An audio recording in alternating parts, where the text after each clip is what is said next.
ಅಮೆರಿಕದಲ್ಲಿ H1B ಭಾರತೀಯರಿಗೆ shock. 60 ದಿನಗಳ ನಿಯಮವನ್ನು ರದ್ದುಗೊಳಿಸಲು ಪ್ಲಾನ್.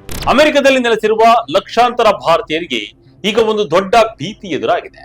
ನೀವು ಅಥವಾ ನಿಮ್ಮ ಆತ್ಮೀಯರು ಅಮೆರಿಕದಲ್ಲಿ H1B ಅಥವಾ ಇತರ ವರ್ಕ್ ವೀಸಾದಲ್ಲಿ ಕೆಲಸ ಮಾಡುತ್ತಿದ್ದಾರಾ? ಹಾಗಾದ್ರೆ ಈ ವಿಡಿಯೋವನ್ನ ಪ್ರತಿಯೊಬ್ಬರು ಕೊನೆಯವರೆಗೂ ನೋಡಿ. ಇಷ್ಟು ದಿನ ಕೆಲಸ ಹೋದ್ರೆ ಅಮೆರಿಕದಲ್ಲಿದ್ದುಕೊಂಡು ಹೊಸ ಕೆಲಸ ಹುಡುಕಿಕೊಳ್ಳಲು ಸಿಗ್ತಾ ಇದ್ದ ಆ 60 ದಿನಗಳ ಸುವರ್ಣ ಅವಕಾಶವೆಂದರೆ ಗ್ರೇಸ್ ಪೀರಿಯಡ್ ಇನ್ನು ಮುಂದೆ ಬಂದ್ ಆಗಲಿದೆಯಾ?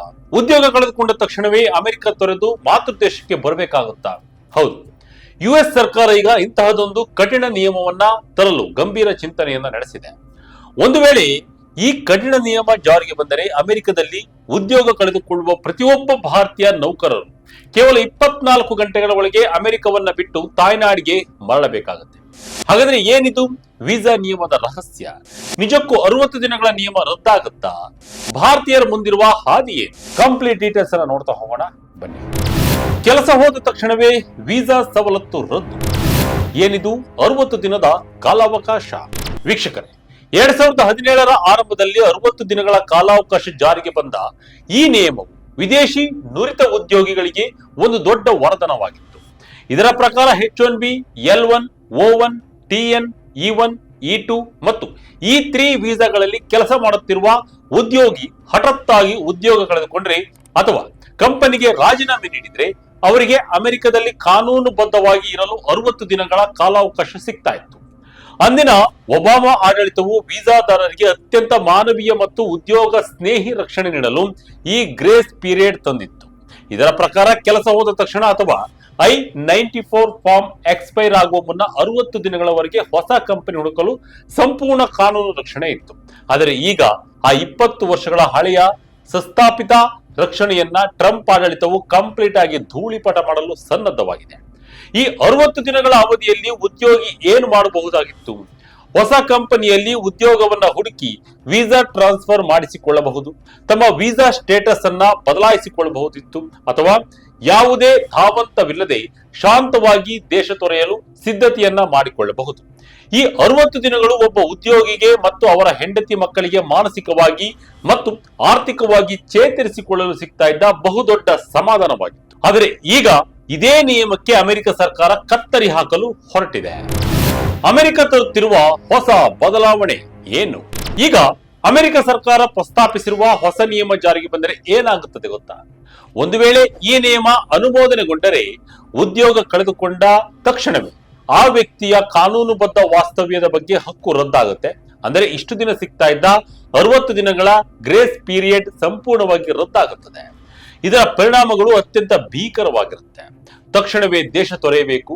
ಹೌದು, ಕಂಪನಿಯಿಂದ ಪಿಂಕ್ ಸ್ಲಿಪ್ ಸಿಕ್ಕ ತಕ್ಷಣ ಅಥವಾ ಉದ್ಯೋಗ ಮುಗಿದ ತಕ್ಷಣವೇ ಉದ್ಯೋಗಿ ಮತ್ತು ಅವರ ಆಧಾರಿತ ಕುಟುಂಬಸ್ಥರು ಅಮೆರಿಕವನ್ನ ತೊರೆಯಬೇಕಾಗುತ್ತದೆ.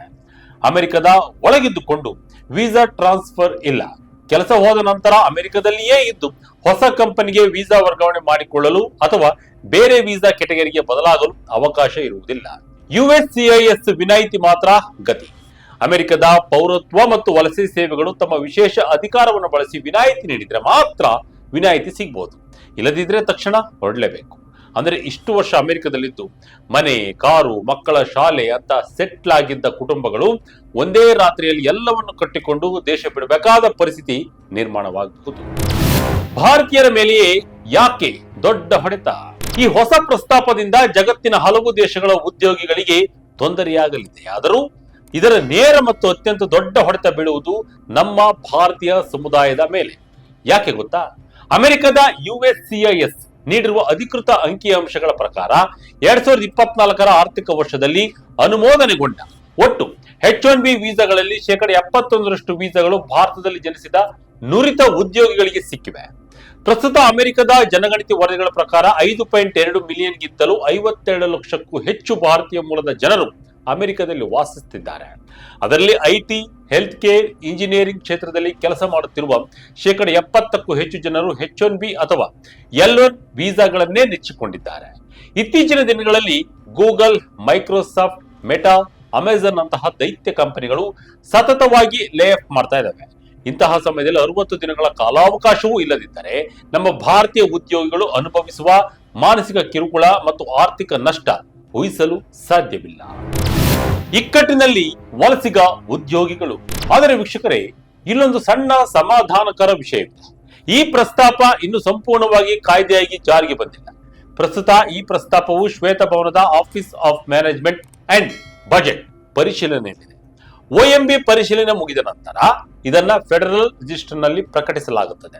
ಅಲ್ಲಿ ಸಾರ್ವಜನಿಕರು, ಕಂಪನಿಗಳು ಮತ್ತು ವಕೀಲರು ತಮ್ಮ ಅಭಿಪ್ರಾಯ ಅಥವಾ ಆಕ್ಷೇಪಣೆ ಸಲ್ಲಿಸಲು 30 ರಿಂದ 60 ದಿನಗಳ ಕಾಲಾವಕಾಶವನ್ನ ನೀಡಲಾಗುತ್ತದೆ.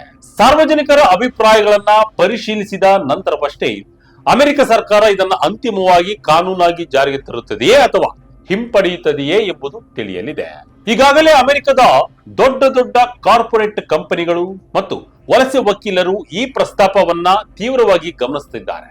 ಯಾಕೆಂದ್ರೆ ಇದು ಜಾಗತಿಕ ಮಟ್ಟದಲ್ಲಿ ಅಮೆರಿಕಕ್ಕೆ ಬರುವ ಕೌಶಲ್ಯಯುತ ಉದ್ಯೋಗಿಗಳ ಮೇಲೆ ತೀವ್ರ ಪರಿಣಾಮವನ್ನ ಬೀರಲಿದೆ. ಒಟ್ಟಾರೆಯಾಗಿ ಹೇಳುವುದಾದ್ರೆ, ಅಮೆರಿಕ ಸರ್ಕಾರದ ಈ ಹೊಸ ಪ್ರಸ್ತಾವನೆಯು ಲಕ್ಷಾಂತರ ಭಾರತೀಯ ಟೆಕ್ಕಿಗಳ ಪಾಲಿಗೆ ಮರಣ ಶಾಸನವಾಗುವ ಭೀತಿ ಮೂಡಿಸಿದೆ. ಇಷ್ಟು ವರ್ಷಗಳ ಕಾಲ ಸಂಜೀವಿನಿಯಂತಿದ್ದ 60 ದಿನಗಳ ಕಾಲಾವಕಾಶ ಇಲ್ಲದಿದ್ದರೆ ವಿದೇಶಿ ಮಣ್ಣಿನಲ್ಲಿ ಭಾರತೀಯರ ಬದುಕು ಅತ್ಯಂತ ಅನಿಶ್ಚಿತವಾಗಲಿದೆ. ಇದು ಕೇವಲ ಉದ್ಯೋಗದ ಪ್ರಶ್ನೆ ಅಲ್ಲ, ಬದಲಾಗಿ ಸಾವಿರಾರು ಕುಟುಂಬಗಳ ಸ್ಥಿರತೆಯ ಪ್ರಶ್ನೆಯಾಗಿದೆ. ಪ್ರಸ್ತುತ ಇದು ಪರಿಶೀಲನಾ ಹಂತದಲ್ಲಿದ್ದರೂ ಮುಂಬರುವ ದಿನಗಳಲ್ಲಿ ಅಮೆರಿಕ ತೆಗೆದುಕೊಳ್ಳುವ ನಿರ್ಧಾರ ಜಾಗತಿಕ ಪ್ರತಿಭೆಗಳ ವಲಸೆಯನ್ನ ಹಾದಿಯನ್ನೇ ಬದಲಿಸಬಹುದು. ಅಮೆರಿಕದ ಈ ನಿರ್ಧಾರದ ಬಗ್ಗೆ ತಮಗೆ ಅನಿಸಿದ್ದನ್ನ ಕಮೆಂಟ್ ಮೂಲಕ ತಿಳಿಸಿ. ಇದಾಗಿತ್ತು ಈ ಕ್ಷಣದ ಅಪ್ಡೇಟ್. ಇದೇ ರೀತಿಯ ಅಪ್ಡೇಟ್ಗಳಿಗಾಗಿ ವಿಜಯ ಕನಕದ ಇಂಟರ್ನ್ಯಾಷನಲ್ ಪೇಜ್ ಅನ್ನ ಫಾಲೋ ಮಾಡಿ. ಧನ್ಯವಾದಗಳು.